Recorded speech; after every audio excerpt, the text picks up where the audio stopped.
Hi viewers, welcome to Chennai Aara's kitchen. நான் இன்றைக்கி ரொம்ப ஈஸியான, ரொம்ப சூப்பரான, ரொம்ப சிம்பிளான பிரேக்ஃபாஸ்ட் தான் பண்ணியிருக்கேன்.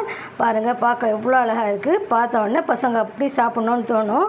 கொஞ்சம் கூட மீதம் வைக்காமல் சாப்பிட்டுடுவாங்க. அவ்வளோ சூப்பரான ஈஸியான பிரேக்ஃபாஸ்ட்டுக்கு என்னெல்லாம் தேவை, எப்படி செய்கிறதுன்னு வாங்க பார்க்கலாம். பாருங்கள் வீவர்ஸ், இப்போ நம்ம சூப்பரான பிரேக்ஃபாஸ்ட்டு ஈஸியாக பண்ணிடலாம். ஒரு 4 மட்டும் ப்ரெட் இருக்குது, 4 பீஸ் இருக்குது ப்ரெட்டு, அப்புறம் 2 எக்கு.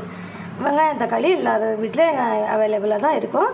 அப்புறமா ஏதாச்சும் ஒரு நம்ம வெஜிடபிள் எடுத்துக்கணும். நான் இப்போ வந்து கேப்சிகம் எடுத்திருக்கேன். கொடை மிளகான்னு சொல்லுவாங்க. கலர் காம்பினேஷன் சூப்பராக இருக்கிறதுனால நான் எடுத்திருக்கேன். அப்படி கேப்சிகம் உங்கள்கிட்ட இல்லைன்னா நீங்கள் கேரட் சேர்த்துக்கோங்க. கேரட் இல்லைன்னா பீன்ஸ் சேர்த்துக்கோங்க. பீன்ஸ் இல்லைன்னா பட்டாணி சேர்த்துக்கோங்க. ஏதாச்சும் ஒரு வெஜிடபிள் வச்சு செஞ்சிங்கன்னா சூப்பராக இருக்கும். இதுதான் மசாலா. ஸ்பைசஸ் எல்லாம் வந்து உப்பு காரம்லாம் நான் வந்து போடும் போதே காட்டுறேன். அப்புறமா இந்த ப்ரெட்டை வந்து இந்த எட்ஜஸ் எல்லாம் நீக்க தேவையில்லை. நம்ம இதே மாதிரி நம்ம கட் பண்ணிவிட்டு இதை ஸ்கொயர் ஷேப்பாக நம்ம கட் பண்ணிக்கலாம். பாருங்கள், இந்த மாதிரி சின்ன சின்னதாக ஸ்கொயர் ஷேப்பாக நம்ம கட் பண்ணிடலாம். பாருங்கள் ஃப்ரெண்ட்ஸ், இந்த மாதிரி க்யூப் மாதிரி சின்ன சின்னதாக நான் ஸ்கொயர் ஷேப்பில் கட் பண்ணிவிட்டேன். இது கிச்சன் சீசர் தான், அதனால தான் கட் பண்ணியிருக்கேன். கிச்சன் சீசர் இருந்தால் மட்டும் கட் பண்ணுங்கள், இல்லைன்னா நீங்கள் நைஃபை வச்சு கூட நீங்கள் இந்த மாதிரி பண்ணிக்கோங்க. அவ்வளோதான். வாங்க இப்போ நம்ம ரெடி பண்ணலாம். இப்போது ஒரு கடாயில் தான் செய்ய போகிறேன். கொஞ்சம் ஈஸியாக சீக்கிரமாக வெந்துடும். அதுக்கு நம்மளுக்கு குக்கரெல்லாம் தேவையில்லை. இப்போ கடாயை வச்சுருக்கேன். நம்ம பசங்களுக்கு செய்கிறதுனால நான் நெய் சேர்த்து தான் செய்கிறேன். நம்மளுக்கு செய்கிறதுனா நெய் வேணால் நம்ம ஆயிலில் கூட செஞ்சுக்கலாம். ஒரு 4 ஸ்பூன் அளவுக்கு நெய் சேர்த்துருக்கேன். நெய் கொஞ்சம் காயட்டும். பாருங்கள், கொஞ்சமாக வந்து சோம்பு சேர்த்துக்கிறேன்.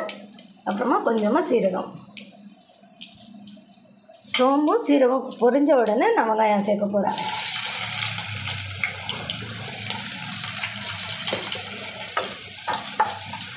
நெய்யில் சேர்க்கறதுனால ஹெல்த்தியாகவும் இருக்கும், சேம் டைம் டேஸ்ட்டாகவும் இருக்கும்.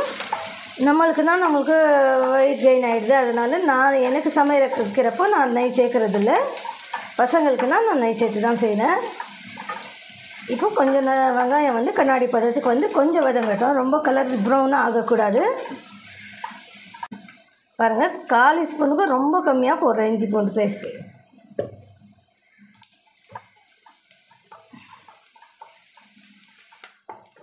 பாருங்கள், இஞ்சி பூண்டு நல்லா வாசனையாக வந்துடுச்சு.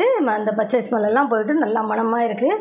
நெய்யில் செய்கிறதுனால இன்னும் கொஞ்சம் நிறைய மணமாக இருக்குது.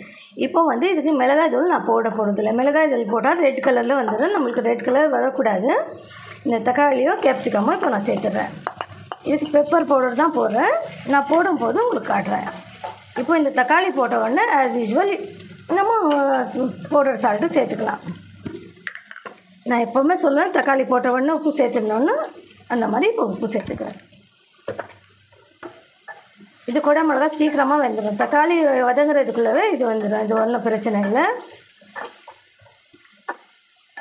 காரத்துக்கு நான் பெப்பர் பவுடர் தான் சேர்க்குறேன். சின்ன ஸ்பூனில் ஒரு 2 ஸ்பூன் சேர்க்குறேன். இதுவே நம்மளுக்கு போதுமான அளவாக இருக்கும். இது கொஞ்சம் வதங்கட்டும். அப்படியே நம்ம தண்ணியெல்லாம் சேர்க்க தேவையில்லை. தண்ணி இல்லாமலே நம்ம செஞ்சிடலாம். இது கொஞ்சம் கூட மிளகா கொஞ்சம் நறுக்குன்னு இருந்தால் தான் நல்லாயிருக்கும். ரொம்ப மையாக வேக விட வேணாம். கலர் சேஞ்ச் ஆகி அந்த தக்காளி வதங்குற அளவுக்கு வதங்கினாலே போதும். இப்போது நம்ம எல்லாம் ரெடி பண்ணியாச்சு. இப்போ ஸ்டவ் சிம்மில் வச்சிடலாம். சிம்மில் வச்சுட்டு நம்ம எடுத்து வச்சுருக்கிற 2 எக்கு சிம்மில் வச்சாச்சு. நம்ம இந்த 2 எக் வந்து அந்த மசாலாலாம் ஓரமாக நான் தள்ளி விட்டுட்டேன். இப்போ எக்கை மட்டும் இங்கே வச்சுக்கிறேன். இப்போ எக்கு வச்சதுக்கப்புறம் இந்த எக்குக்கு தேவையான உப்பு மட்டும் சேர்த்துக்கலாம். எக்குக்கு தேவையான உப்பு, இந்த எக்குக்கு தேவையான பெப்பர் பவுடர், இதை சேர்த்துட்டு ஸ்டவ் சிம்மில் தான் இருக்குது.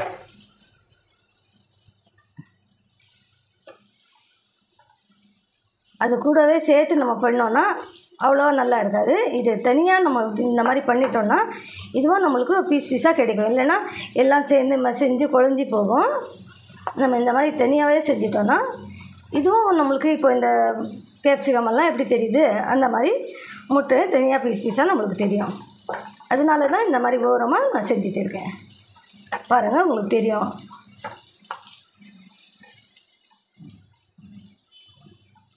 அவ்வளோதான் ஃப்ரெண்ட்ஸ். இப்போ வந்து நம்மளுக்கு பாருங்கள், சூப்பராக நல்லா மிக்ஸ் ஆகிடுச்சு. நல்லா இதுவும் பீஸ் பீஸாக முட்டைன்றது நம்மளுக்கு தெரியாது தெரியுது. நம்ம ஒரே வாட்டி சேர்த்து கலந்துருந்தோம்னா இந்த மாதிரி தெரிஞ்சிருக்காது. இப்போ நம்ம ஆல்ரெடி நம்ம கட் பண்ணி வச்சுருக்கிற ப்ரெட்டை சேர்த்துக்கலாம். இந்த ப்ரெட்டை சேர்த்துட்டு ஸ்டவ் சிம்லேயே இருக்கட்டும். நல்லா மிக்ஸ் பண்ணிவிட்டு சும்மா ஒரே ஒரு கிட்டத்தட்ட ஒரு 2-3 ஸ்பூன் வச்சுக்கோங்க. அவ்வளோ தண்ணி மட்டும் தெளித்து விட்டுடலாம். பாருங்கள், பாருங்கள் இவ்வளோ தான் தண்ணி தெளிக்கிறேன். ஏன்னா இந்த ப்ரெட்டு கொஞ்சம் ஈரப்பதம் வரணும்னு சொல்லிட்டு. இது ரெட்டாக பண்ணிட்டோம்னா அவ்வளோவா நல்லா இருக்காது. இப்போ பெப்பர் நம்ம காரம் கரெக்டாக இருக்கும். புளிப்புக்கு தக்காளி சேர்த்துருக்கோம். அது யூஸ்வல் எல்லா மசாலாவும் சேர்த்துருக்கோம். ஸ்பைசஸ் எல்லாமே கரெக்டாக சேர்த்துருக்கோம். அவ்வளோதான். இதே நம்ம கொஞ்சம் நேரம் ஒரு 2 மினிட் சிம்மில் வச்சு தம் விட்டாலே போதும். ப்ரெட் வேகணும்னு தேவையில்லை. அவ்வளோதான். இப்போ 2 மினிட் நான் சிம்மில் வைக்க போகிறேன். அதுக்கப்புறம் எடுத்து உங்களுக்கு காட்டுறேன். கடைசியாக அது யூஸ்வல் கொத்தமல்லி நம்ம சேர்த்து நம்ம எடுத்துடலாம். அவ்வளோதான் ஃப்ரெண்ட்ஸ், 2 மினிட் ஆகிடுச்சுன்னா ஸ்டவ் ஆஃப் பண்ணிவிட்டேன். இப்போ கொஞ்சமாக கொத்தமல்லி தூவிட்டு நம்ம எடுத்துக்கலாம். மணக்க சூப்பரான டேஸ்டியான ஈஸியான பிரேக்ஃபாஸ்ட் ரெடி. என்னோட இந்த வீடியோ பிடிச்சிருந்தா என் வீடியோவை லைக் பண்ணுங்கள், ஷேர் பண்ணுங்கள், கமெண்ட் பண்ணுங்கள். ஃபஸ்ட் டைம் பார்க்குறீங்கன்னா ப்ளீஸ் சப்ஸ்கிரைப் பண்ணுங்கள். தேங்க்யூ.